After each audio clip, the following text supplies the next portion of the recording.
ఇప్పటి వరకు ఎవరైతే నా ప్రాణాల్ని కాపాడారో ఇక పైన కూడా ఆయనే నన్ను కాపాడుతారు.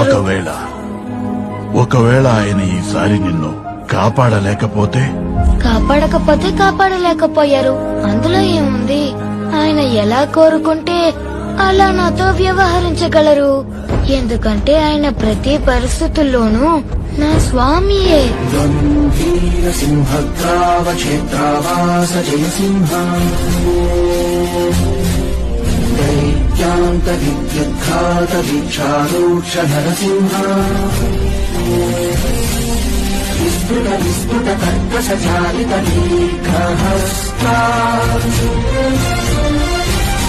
విశ్వహిత శక్తియుత శంకర చక్రధర జ్వాలాకేసర సింహ శూరానకరణ సింహ శాశ్వత శాంతి సంస్థాపన విధ్వంస విధ్వంసకారక